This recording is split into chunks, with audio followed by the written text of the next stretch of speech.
오늘 제목 한번 같이 읽어볼까요? 시작. 무당인가요? 목사인가요? 제목이 참 희한하다, 그죠? 무당인가요? 목사인가요? 어떤 목사는 무당 같은 목사가 있고 진짜 목사님 같은 목사가 있고요. 신앙생활도 목사님같이 신앙생활하는 사람이 있고 무당처럼 신앙생활하는 사람이 있습니다. 누가 무당 같은 신앙을 가졌는지, 누가 목사님 같은 신앙을 가졌는지 오늘 말씀을 통해서 여러분들에게 말씀을 전하고자 합니다. 어떤 분이 기도 부탁을 했다고 해요. 우리 아들이 대학교를 가고 싶은데 목사님 기도 좀 해주세요. 우리 아이가 연세대를 가야 맞나요? 고려대를 가야 맞나요? 기도 좀 해주세요, 목사님. 그러셨대.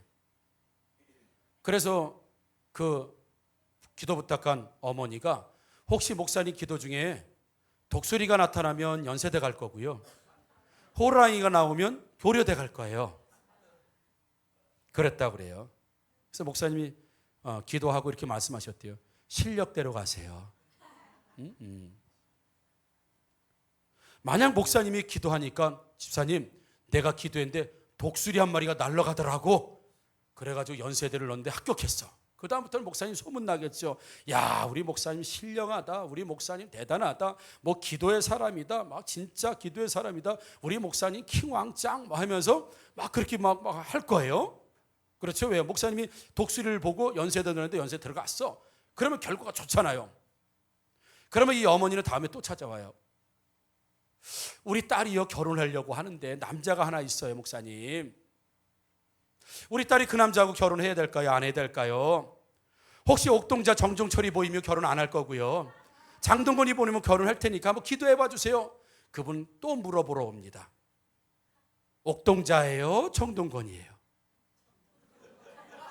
정동건이 아니구나. 희한한 얼굴이 나오겠구나. 그래서 목사님이 기도했더니 이번엔 옥동자예요? 그러면 헤어질 거예요? 이번에 장동건이 보였어요? 그럼 결혼할 겁니까?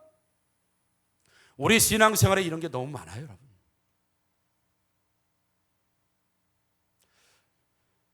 지금은 조금 좀 잠잠했습니다. 얼마 전까지 사회적으로 문제가 됐던 게 있죠.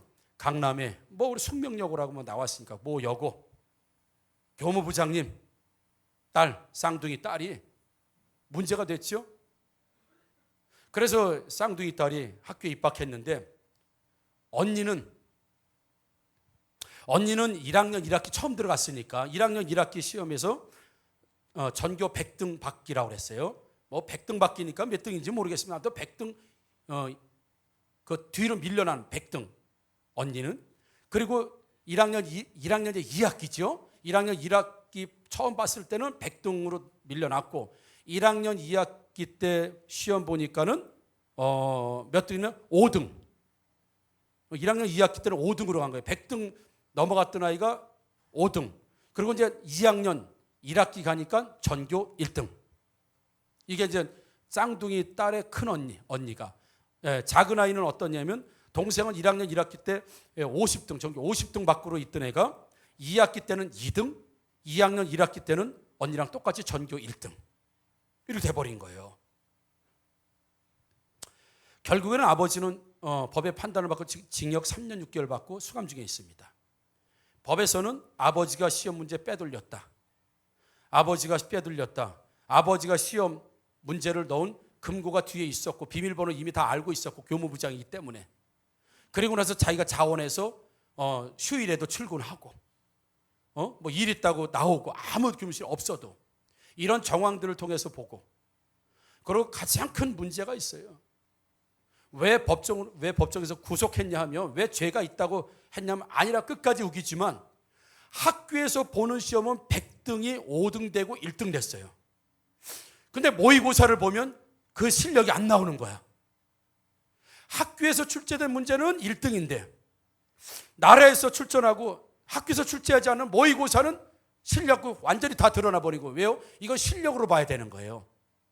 정답을 암기로 보는 게 아니기 때문에. 그러면 전교 1등 하는 아이가 모의고사를 봐도 1등 해야 되지 않겠어요?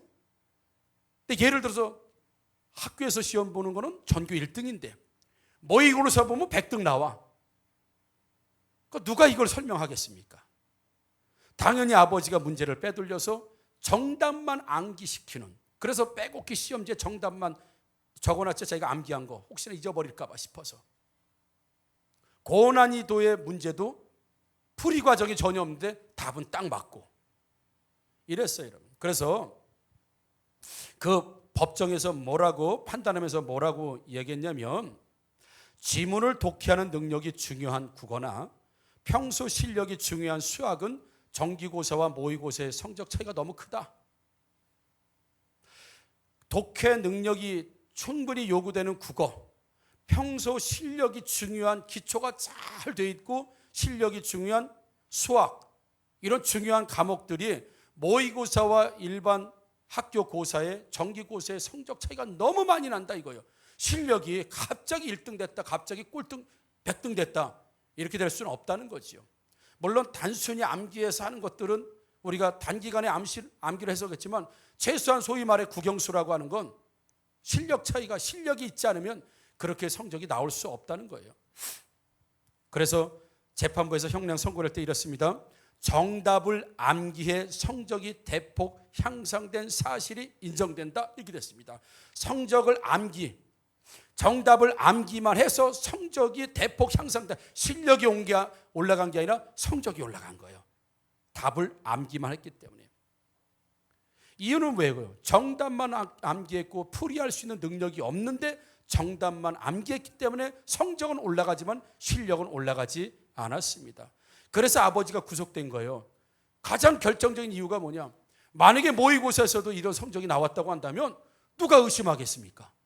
학교 정기고사에서도 1등하고 모의고사에서도 1등하면 실력이라고 인정받는데, 이 아이들에게 실력은 없고 정답만 있었습니다. 그러니까 모의고사는 정답이 없는 거 아니에요. 모의고사 정답이 없으니까 쓸 수가 없는 거예요. 그러나 정기고사는 아버지 가르쳐준 정답이 있으니까 쓸 수 있는 거고. 결국에는 정답이라 그때 문제는 해결받았습니다. 그때 1학년 1학기, 1학년 2학기, 2학년 1학기, 2학년 1학기 이런 시험의 정답들은 이미 해결받았어요, 아버지로부터. 그러나 모의고사라고 하는 정말 실력으로 보는 시험에 있어서는 자기 실력이 그대로 드러났어요. 없는 실력들이 맞죠. 조금 전 서론에 말씀드린 것처럼 신앙도요, 그때 정답만 원하는 신앙이 있습니다. 신앙의 원리를 붙들고 실력을 키워가면서 그렇게 신앙생활하는 게 아니라 그때마다 정답만 원하는 이런 신앙이 있다는 거예요. 우리 아이가 대학 갈 때만 신앙이 필요하고, 우리 아이가 결혼할 때만 신앙이 필요하고, 우리 아이가 취직할 때만 신앙이 필요하고, 우리 아이가 병 걸렸을 때만 필요하고, 우리 남편이 실직 위기에 있을 때만 신앙이 필요하고, 내 사업이 잘 안 될 때만 신앙이 필요하고, 그때 정답만을 요구하는 신앙들이 있는데 그건 무당신앙입니다. 무당. 여러분, 우리가 점 보러 갈 때, 무당 찾아갈 때, 무당에 가서, 물론 저는 가본 적이 없기 때문에 모릅니다만은 충분히 예상돼요. 무당에 가서 내가 인생을 진짜 행복하게 사는 원리가 뭡니까 물어보는 사람이 있어요? 나는 없을 거라고 봅니다. 왜 왔어? 아이고 얼굴이 남편이구만. 어머나 쪽집게다. 남편 문제 해결하기 위해서 갑니다. 그 문제가 예를 들어서 해결됐다. 그 다음엔 자식 문제 때문에 갑니다. 그 다음엔 돈 있고 있으면 돈 문제 때문에 갑니다. 그래서 평생 가는 겁니다. 왜요? 우리 인생은 문제가 떠나갈 때가 없습니다. 예수 믿으나 예수 안 믿으나 우리 인생 가운데 해결하는 방식이 달라서 그렇죠. 인생의 문제는 누구 찾아옵니다. 그래서 한번 거기에 발을 디디면 못 나오는 이유가, 문제가 생기면 무당은 정답을 가르쳐 줍니다. 정답만, 그것만, 그게 정답이라는 얘기가 아닙니다. 그것만 얘기합니다. 요 부정만 된다는 거죠. 이 군만 된다는 거죠. 그러나 우리 기독교적인 신앙은 그렇게 가르치지 않습니다. 목사님, 호랑이가 보여요? 독수리가 보여요? 옥동자가 보여요? 장동건이 보여요? 그때만 하나님을 찾는 신앙은 그건 무당신앙, 무속신앙과 거의 비슷한 신앙의 형태일 수밖에 없다는 것이요. 원리주의자라는 게 있습니다. 원리주의자. 그래서 사전적인 의미가 이렇습니다. 사물이나 현상의 근본이 되는 이치를 최선으로 여기고 이를 따르고 지키려는 사람, 근본주의자, 원리주의자 이렇게 얘기하죠. 원리, 이치, 근본 이걸 붙들고 가는 거예요. 그래서 우리가 사실은 우리 신앙이요 정말 원리예요. 원리. 근본이 우리가 있는데 원리주의자, 근본주의자를 얘기하면 꼭 이슬람을 얘기해요. 이걸 우리가 가져와야 되는데 신앙의 원리와 근본이 우리들에게 있어야 되는데 오히려 이슬람을 얘기할 때 원리주의자, 근본주의자 그러면 그들을 얘기해요. 여러분 기독교 신앙, 성경의 말씀의 신앙이 우리의 원리가 되고 근본이 되시기를 주님의 이름으로 축복합니다. 이스라엘 역사 중에서 가장 위대한 인물 중에 한 사람을 꼽으라고 한다면 단연코 여호수아를 오늘 본문에 나오는 여호수아를 꼽을 수밖에 없죠. 여호수아는 자신의 인생을 다 살았습니다. 이제 마지막 임종을 놓고 마지막 인생을 준비하고 마지막에 이제 백성들에게 지도자들에게 자신이 이 세상을 떠나가면서 마지막 해주고 싶은 이야기처럼 하고 있는 이야기가 오늘 본문에 읽은 14절 15절 그 이후에 나오는 내용이에요. 자 14절 보게 되면 이렇게 말씀합니다. 자 그러므로 이제는 여호와를 경외하며 온전함과 진실함으로 그를 섬기라 이렇게 얘기해요. 이게 유언처럼 여호수아가 이스라엘 백성들이 이야기해요. 너희들은 자 여호와를 경외하고 온전하고 진실함으로 그를 섬겨라 이렇게 얘기해요. 평생 하나님을 믿고 섬기면서 그가 가졌던 신앙의 원리가 있습니다. 싸움할 때마다 전쟁할 때마다 무수한 전쟁을 정복전쟁을 해왔던 여호수아가 그때그때마다 기도했겠지만 그는 하나의 원칙이 있었습니다. 뭐예요? 하나님을 진실함과 온전함과 그를 경외하면서 섬긴다. 이 인생의 원칙만 가지고 살았던 이 여호수아. 그러면서 그가 갖던 신앙의 원리가 여호와를 경외하고 온전함과 진실함 이걸 여호와를 섬겨라. 나도 그렇게 섬겨왔고 믿어왔기 때문에 너희들도 앞으로 살아갈 때 그렇게 살아야 된다라고 여호수아는 이스라엘 백성들의 마지막 유언처럼 이야기해주고 있습니다. 두루뭉실하지요. 여호와를 경외해야 돼. 여호와를 온전하게 섬겨야 돼. 진실하게 섬겨야 돼. 그건 뭐가 진실한 거지? 뭐가 온유한 거지? 뭐가 경외하는 거지? 사도 바울은 이 말씀에 대해서 이렇게 말합니다. 고린도전서 10장 31절에 그런즉 너희가 먹든지 마시든지 무엇을 하든지 다 하나님의 영광을 위하여 하라 이렇게 말씀합니다. 너희가 무엇을 먹든지 먹는 것 하나를 가지고도 우리가 생각해야 되는 거 원리가 있습니다. 먹는 것도 아무거나 다 먹으면 안 됩니다. 뇌물 먹으면 안 됩니다.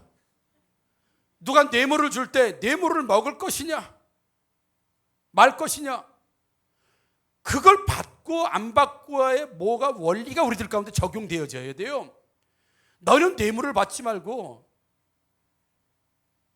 너희는 토색하지 말고 불의를 행하지 말라고 하는 신앙의 원리가 있다면 이 사람은 과감하게 이 뇌물을 거부할 겁니다. 왜요? 그가 이 물질에 대하는 원리가 있습니다. 깨끗하지 않고 부정적이고 검은 돈이라고 하면 난 받지 않겠다라고 하는 이 원리예요. 이번 감사하다. 내가 기도했더니 이거 주셨네. 그래서 11조 드리고 나머지 기도했더니 주셨네. 그게 원리가 적용되지 않고 방법만을 선택하는 사람은 받을 수도 있습니다. 기도응답이라고 하면서 받을 수도 있다는 거예요. 그러나 너희가 먹든지 마시든지 오늘 한잔해 나와 나가려고 하다 마시든지 그럼 이걸 마셔야 될 것인가 말 것인가? 나쁜 거니까 빨리 마셔서 없애야지 이렇게 말고 너희가 먹어도 원리를 생각하고 마셔도 원리를 생각하고 무슨 일을 하도 신앙의 원리를 따져보고 생각해보고 이것이 하나님의 영광이 될 것인가? 내가 오늘 가서 술을 퍼먹는 게 영광이 될 것인가? 내가 뇌물을 받는 게 영광이 될 것인가? 하나님 앞에 내가 화를 내고 관계를 끊어버리는 것이 하나님의 영광이 될 것인가? 따져보란 얘기입니다. 어떤 행동을 하고 결정을 할 때 이거 하나님의 영광을 위해서 될 것인지를 따져보라는 거예요. 그게 뭐예요? 그게 원리예요. 그게 근본입니다. 지금 좋고 나쁜 문제를 어디에서 따져요? 신앙의 원리와 근본을 대입시켜서 너희가 먹어도 원리와 근본을 따져보고 마셔도 원리와 근본을 따져보고 무엇을 하든지 이것이 하나님의 영광이라고 하는 이게 어떻게 작용되어질 것인가 한번 생각해 보라는 거예요. 그래서 하나님께 영광이 된다고 하면 설령 내가 손해가 난다 하더라도, 내가 당장 유익이 없다 하더라도 하나님의 영광이라고 하는 원칙이 있다고 하면, 근본이 있다고 하면 그 일을 하고, 하나님의 영광이 되지 않는다고 한다면 나에게 유익이 되고 내가 뭘 먹고 좀 좋은 일이 생긴다라고 하더라도 하나님의 영광이 된다고 하지 않으면 하지 않는 것, 그게 뭐예요? 원칙과 원리를 가지고 사는, 오직 너희들은 하나님을 경외하고 온전함과 진실함으로 평생도록 그를 섬기는 신앙이 되어야 될 것이라고 여호수아가 말했다고 한다면, 여러분, 저와 여러분들에게는 이런 원리와 원칙이 모든 것들을 기억하고 계획하고 실행하고 실천하는 근본과 원리가 되기를 주님의 이름으로 축복합니다. 그때 나는 달라요. 이게 아니라 기분 좋을 땐 오케이 막 하다가 기분 나쁘면 다 때려쳐 이런 거 말고, 기분 좋을 때 너하고 나하고는 원수, 뭐 너하고 나하고는 뭐 형제야, 뭐 언니 동생아 막 그러다가 한번 틀어지면 평생 원수, 그런 거 말고요. 감정 따라 그때 달라지는 건 말고요. 형편 따라 그때 달라지는 건 말고요. 여호수아가 우리에게 말씀하고 있는 건 원리를 가지라는 거예요. 원리, 근본을 가지라는 겁니다. 원칙을 가지라고 하는 것이에요. 그러면서 오늘 15절은 여호수아 이렇게 얘기합니다. 만일 여호와를 섬기는 것이 너에게 좋지 않게 보이거든, 뭐 나는 그렇게 살아왔다. 그런데 너희들이 여호와를 섬기는 게 안 좋으면 너희 조상들이 강 저쪽에서 섬기던 신들이든지, 또한 너희가 거주하는 땅, 지금 가나안 땅, 이 땅에 있는 아모리 족속의 신들이든지 너희가 섬길 자를 오늘 택하라. 오직 나와 내 집은 여호와만을 섬기겠다. 이렇게 결단하고, 너희들 어느 신 섬길 것이냐? 이 가나안 땅에 있는 신을 섬길 것이냐? 아니면 저 애굽 땅에 있었던 신을 섬길 것이냐? 하나만 선택해라. 나는 하나님을 섬기는 신앙의 원리를 가지고 나 살겠다. 그렇게 살아왔고 우리 집안은 앞으로 그렇게 살기로 작정했는데, 너희들은 저쪽에서 섬기던 신을 섬기든 이쪽에 와서 섬기던 신을 섬기든 강 저쪽에서 섬기던 신, 그리고 지금 너희가 거주하는 땅에 있는 아모리 족속의 신들, 이 얘기에는 이런 뜻이 있습니다. 너희가 애굽에 갔을 때는 애굽의 신을 섬기고 가나안 땅에 왔을 때는 가나안의 신을 섬기고, 그러니까 저 신이요 그때마다 달라요. 형편에 따라 달라요. 땅에 따라서 달라요. 감정에 따라서 달라요. 애굽에서는 애굽의 신이 최고였었기 때문에 그 신을 섬기면 됐고, 가나안 땅에 오니까 가나안 땅 아모리 족속들이 섬기는 신이 최고면 난 그 신 바꿔서 애굽 신 다 때려보세요. 예? 이런 거 다 버렸습니다. 뭐 아세라 이런 거 다 버렸습니다. 나는 가나안 땅에 왔으니 또 가나안 땅의 신을 또 섬기는 거예요. 그 땅에 오니까 그 신이 더 최고거든요. 그게 지금 말씀드리는 거예요. 너희가 여호와를 섬겨야 될 이스라엘 백성들이 애굽으로 가니까 애굽 신을 섬기고, 가나안 오니까 가나안의 신을 섬기고, 아모리 땅에 오니까 아모리 족속이 섬기는 신을 섬기고, 그때가 그때 신이 달라지는 건 옳지 않다. 신앙의 원칙이 있어야 하고, 내가 섬겨야 될 신앙의 원칙, 섬겨야 될 한 분이 필요한데, 너희가 여호와든지 애굽의 신이든 가나안의 신이든 너희가 하나를 섬겨라. 왜 그때는 그 신이 섬겼다, 이때는 이 신 섬겼다, 저 때는 저 신 섬겼다, 또 여호와가 필요하면 또 여호와 불렀다, 그런 신앙생활을 하지 말라는 거예요. 오직 한 신, 나는 여호와만 섬기기로 결단하고 작정하고 지금까지 그렇게 살아왔다. 후회 하나도 없다. 나는 행복했다. 내 자식들도 내 집안도 전부 다 그렇게 살게 될 것이다. 너희들 집안도 오늘 하나 선택해라. 여호와를 섬기든지 바알을 섬기든지 가나안 땅의 신을 섬기든지 원칙 하나를 세우라는 겁니다. 근본 하나를 세우라는 겁니다. 먹든지 마시든지 무엇을 하든지 다 주의 영광을 위해서 할 수 있는 근본의 신앙을 가지라는 겁니다. 왜 시험이 들고 왜 떠나고 왜 다른 사람 생각을 하고 왜 사명을, 왜 그럽니까? 그때마다 달라요. 그땐 그때였고 지금은 지금이에요. 그런 원칙을 갖지 말라는 겁니다. 원칙이 없기 때문에 그렇지, 원칙이 없기 때문에. 여러분, 우리가 부부싸움을 할 때 보면 끝장날 것 같이 싸워요. 그렇죠? 아닌 것처럼 그냥 뭐 부부싸움이 뭐야 뭐 이런 식으로 하지만, 부부싸움이면 끝장나는 것처럼 싸웁니다. 그렇죠? 막 싸우다가 이혼해, 다 때려쳐, 내가 너 같은 막 그러면 집 나가고 막 그래요. 그렇죠? 막 끝장낼 것처럼 싸웁니다. 근데 대부분은 다시 화해합니다. 왜? 부부라는 원칙이 있기 때문에. 다른 사람 같았으면 다 그냥 헤어졌을 거야. 그 정도 싸움은 안 보면 그만이잖아. 그렇게 지낼 수 있어요. 근데 부부라는 원칙이 있잖아요. 싸워도 어떻게 할 거예요? 또 뭐 살아줘야 되고, 또 용서해야 되고, 또 집에 들어가야 되고, 원칙, 무슨 원칙이에요? 부부라는 원칙이 있습니다. 만약에 부부라는 원칙이 없으면 벌써 깨졌습니다. 그 정도 싸웠으면 깨졌습니다. 우리가 평생 살면서 누구하고 제일 많이 싸웠어요? 남편과 아내예요. 직장 가서도 그 정도 안 싸웁니다. 동네 사람들하고도 그 정도 안 싸웁니다. 학교 가서도 그 정도 안 싸웁니다. 남편과 아내가 평생 원수가 될 만큼 많이 싸웠는데 그래도 살고 있어요. 왜요? 부부라는 원칙이 있거든요. 부부가 아니면 그렇게 붙어 살겠습니까? 살아야 안 살아야? 못 삽니다. 안 삽니다. 부부기 때문에 부부라는 원리가 있기 때문에, 부부라는 원칙이 있기 때문에 그래도 이를 악물고도 살아야 돼 그냥. 원리와 원칙이 그 가정에 적용되기 때문에 그래요.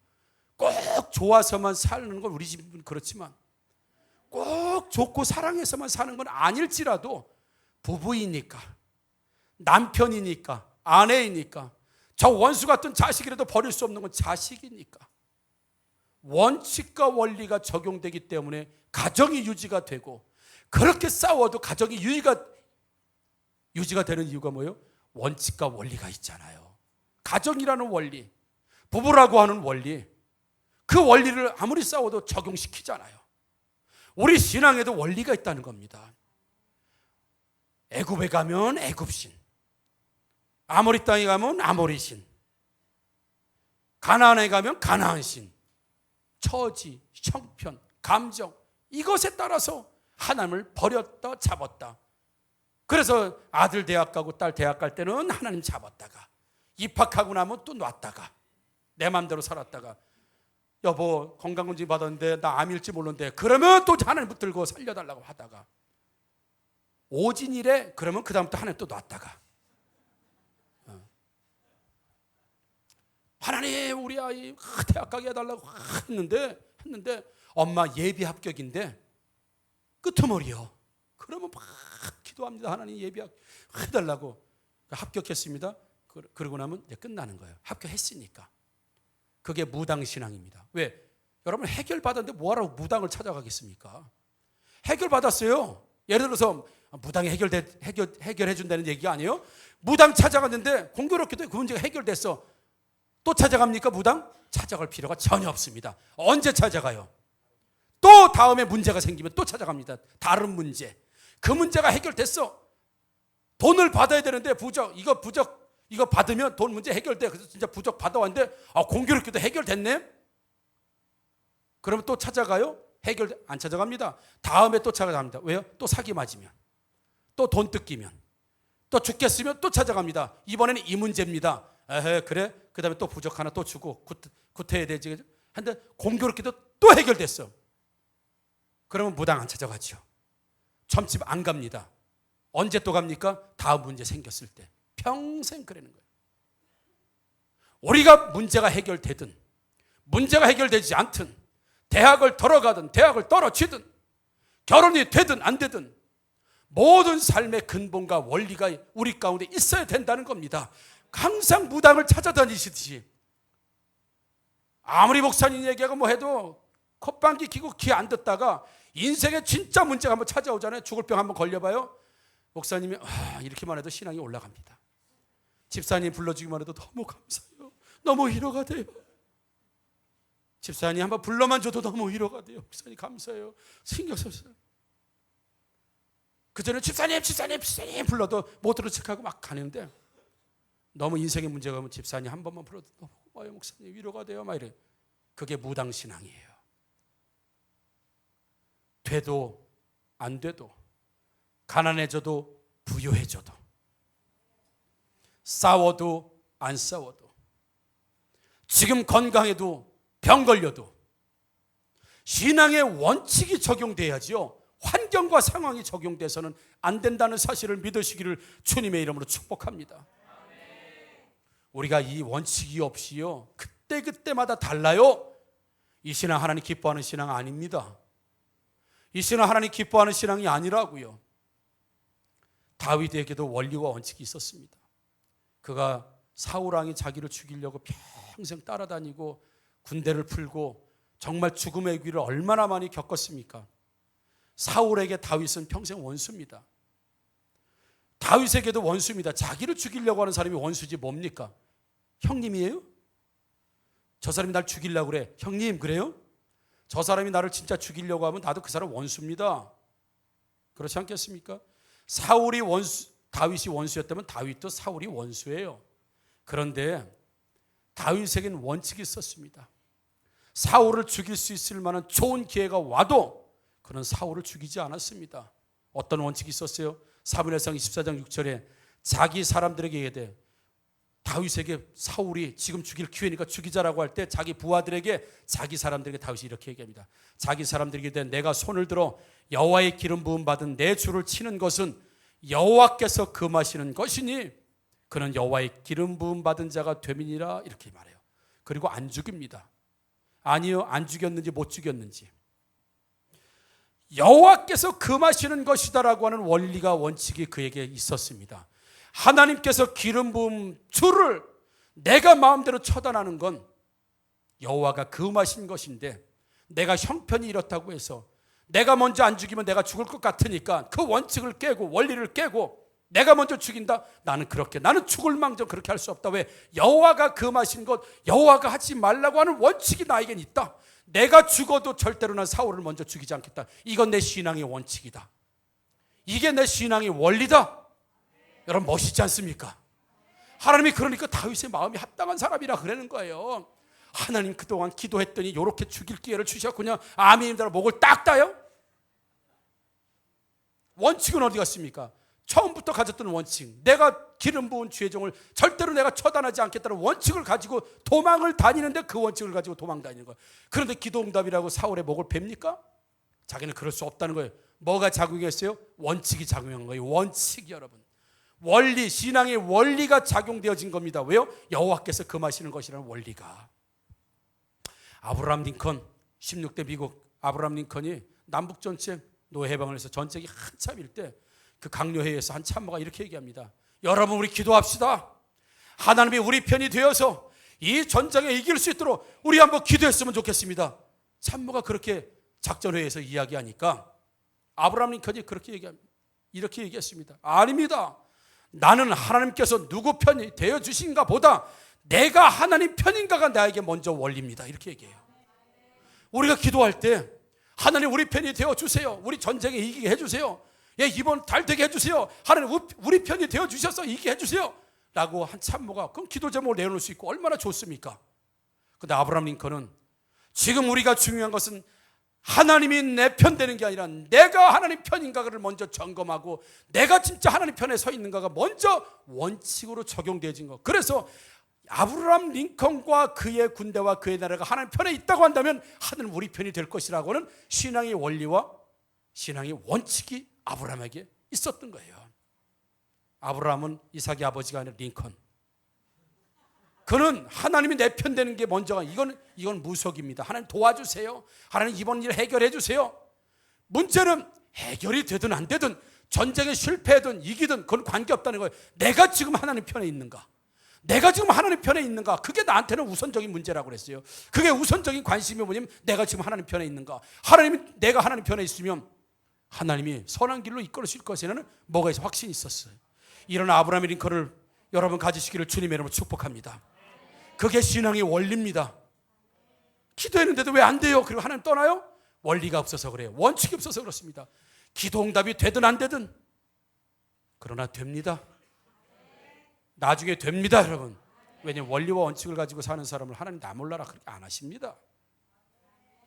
크리스찬 매뉴얼이라는 책에 이렇게 나옵니다. 원리를 말해주면 목사고 정답을 말해주면 무당일 가능성이 높다. 무당은 정답을 알려준다. 그리고 자신에게 평생 의지하고 매이게 한다.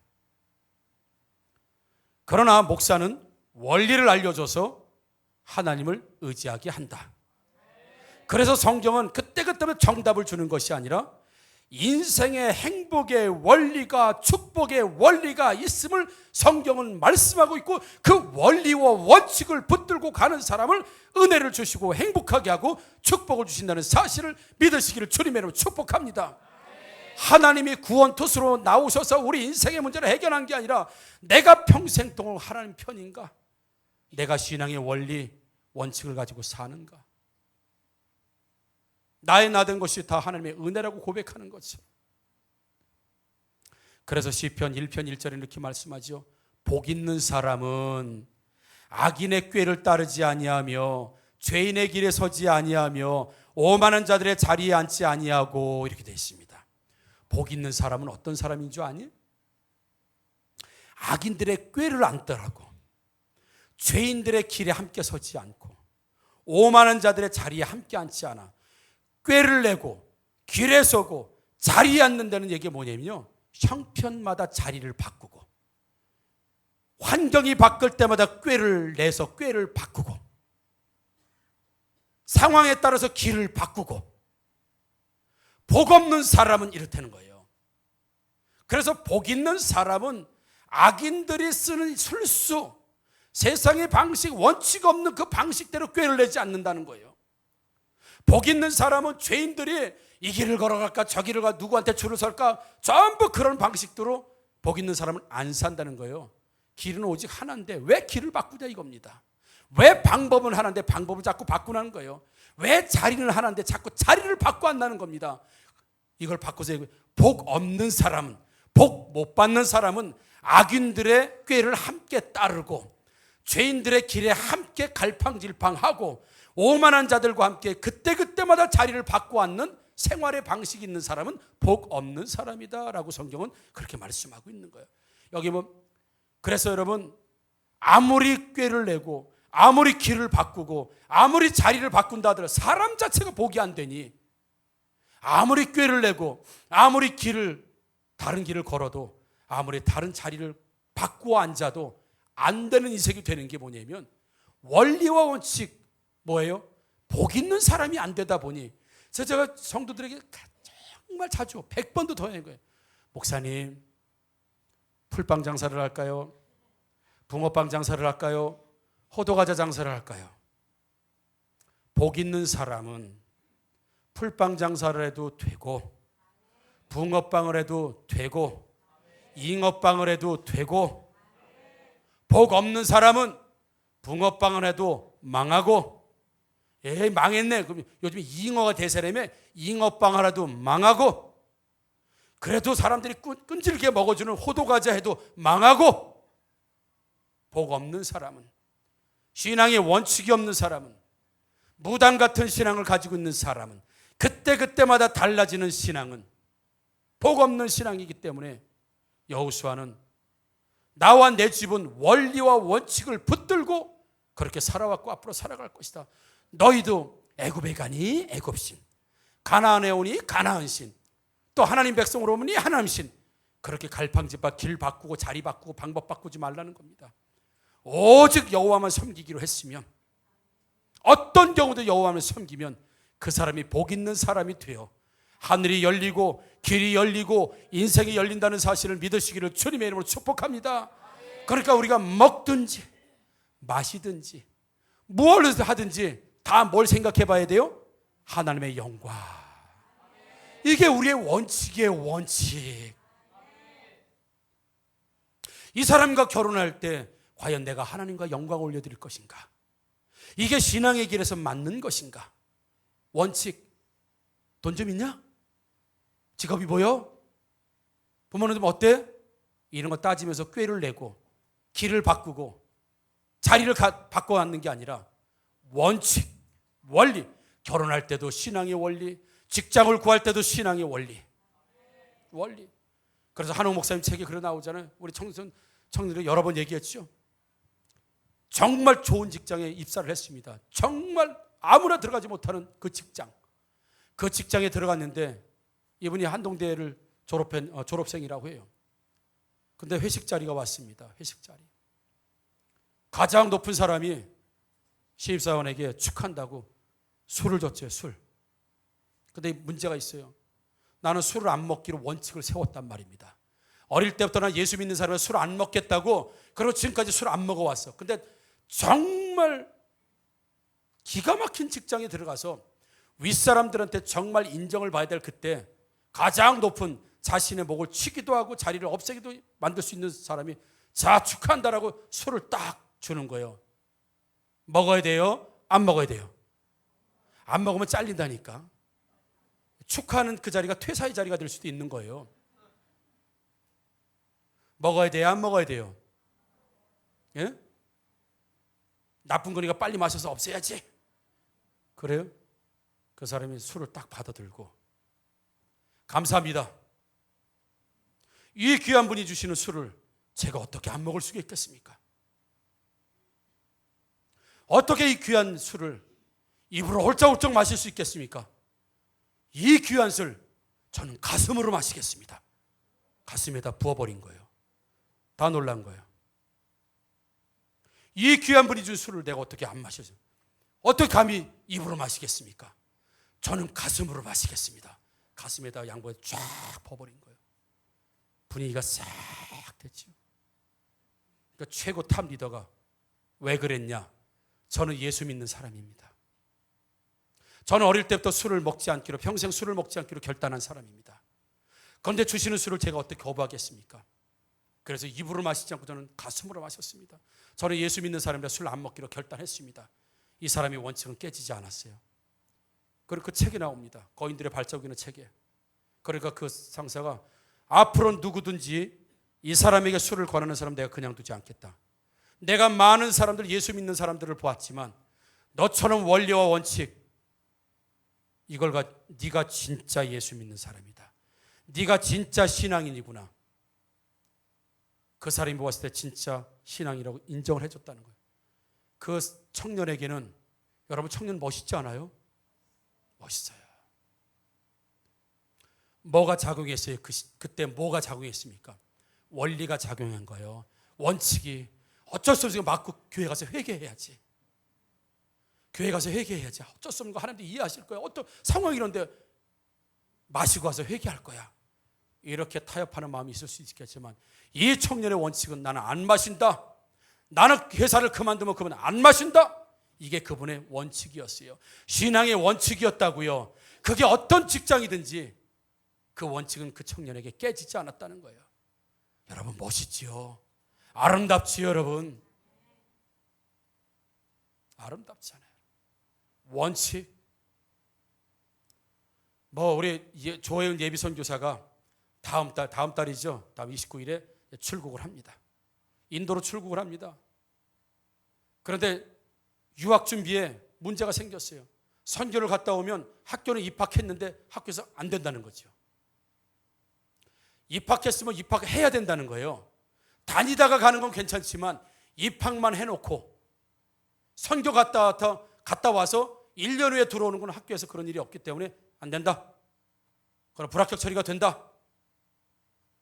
여러분 선교 가야 돼요? 안 가야 돼요? 남의 자식이라고 그렇게 함부로 얘기하지 말고, 내 자식이 미국의 좋은 대학에 입학을 했는데 합격을 받았는데 엄마 학교에서 연락 왔는데 선교 갔다 오면 그냥 학교 오지 말래. 불합격이래. 엄마한테 얘기했습니다. 아버지한테. 그 아버지 어머니가 뭐라고 얘기해야 돼요? 야, 선교는 나중에 가도 돼. 돈 벌어서 가도 돼. 우선 배우면 되는 거 아니야. 그렇게 할 수도 있지 않아요? 네가 더 열심히 공부해서 더 좋은 사람이 돼서 하나님에 더 헌신해도 되잖아. 얼마든지 우리는 그렇습니다. 그러나 조혜은 예비 선교사와 부모님의 원칙이 있었습니다. 너는 선교가 먼저다. 너는 선교가 먼저는 원칙이 있어. 원칙. 가정의 원칙이 있었다고요. 학교 때 이야기했습니다. 우리에게는 선교를 가야 합니다. 그러니까 학교를 못 가도 괜찮습니다.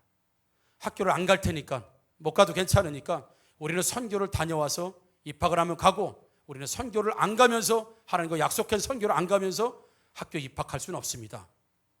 그랬더니 학교에서 조금 시간을 달라. 그 학교에서 회의를 해가지고 입학을 지금까지 그런 일이 없었는데, 선교, 특별히 그 원칙을 가지고 한결같이 가려고 하는 그 학교도 기독교 학교이기 때문에, 야, 이 사람 진짜 신앙인이구나. 아, 이 사람 진짜 선교사구나. 오히려 더 높은 점수를 주고, 다른 사람은 몇 천만 원씩 입학금을 내고 기다려야 되는데 30만 원이요? 30만 원 서류 붙여 30만 원 낸 거로 그냥 할 테니까 돈 내지 말고 입학 몇 천만 안 내도 되고 30만 원 받은 거로 우리가 입학을 허락하고 있을 테니까 선교 갔다 오면 학교에 입학하라는 여러분 통지를 받았습니다. 할렐루야. 뭐가 승리한 거예요? 원칙, 원리. 야, 선교는 아무 때나 가도 돼. 돈 벌어놓고 가도 돼. 선교는 지금 너는 공부할 때야. 그럴 수도 있습니다. 그러나 원칙을 세웠습니다. 나는 선교 다녀오지 않고는 그 어떤 학교도 가지 않겠다. 나는 선교가 먼저다. 선교가 먼저다라는 원칙이 있었습니다. 신앙의 원칙. 아무리 하버드더니 아무리 뭐 스탠퍼드 아무리 해도 나는 선교가 먼저라고는 원칙을 깨지 않으니 하나님께서 도와주시고 오히려 길을 열어주시고 재정의 분담도 열어주시고 학교에서 더 인정해주는 사람으로 됐다는 사실을 우리는 믿습니다. 여러분, 결국에 하나님은요, 원리와 원칙 가지고 힘들고 어려워도 그래도 학교 못 갈 수도 있는 거예요. 그래도 학교 못 가도 원칙이다. 못 갔다고 하면 그럼 선교 안 갈 겁니다. 그래도 갔겠지요. 그게 원칙이에요. 근데 하나님께서는 어때요? 더 열어주셔서 더 열어줘. 열리든 안 열리든 우리가 가지고 원칙 가지고 원리 가지고 살 때 하나님께서 기뻐하시고 그 사람이 진짜 신앙입니다. 그때마다 하나님이 정답처럼 뭔가 응답 주고 정답처럼 하나님을 잡는 건 무슨 신앙이다? 무당이다. 그래서 오늘 당신 무당입니까? 목사입니까? 원리를 붙들고 있습니까? 때와 시기와 그 방법만 붙들고 있습니까? 방법만 붙들고 해서 하나님을 찾는 것은 무당신앙.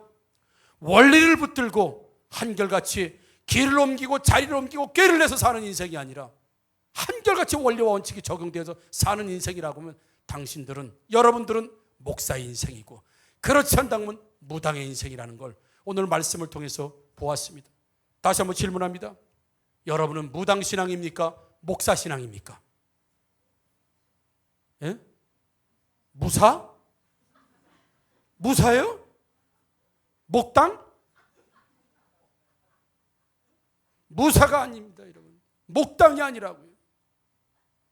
오직 신앙의 원리 원칙. 복 있는 사람은 사람이 복이 되면 풀빵도 잘 되고 붕어빵도 잘 되고 잉어빵도 잘 되고 개떡을 만들어도 와, 이런 개떡 처음 먹어보네. 너무 좋아. 개떡같이 만들었는데 진짜 위대한 개떡이 되기는 그런 인생들이 될 수 있음을 우리는 믿습니다, 여러분. 복 있는 사람이 되면, 사람이 복이 되면 원리를 가지고 원칙을 가지고 한결같이 가는 사람, 그 사람 하나님 열어주십니다. 그 사람 복 주십니다. 은혜를 주십니다. 그게 신앙의 원리라는 사실을 오늘 다시 한번 우리는 믿습니다. 아멘. 우리 찬양하겠습니다.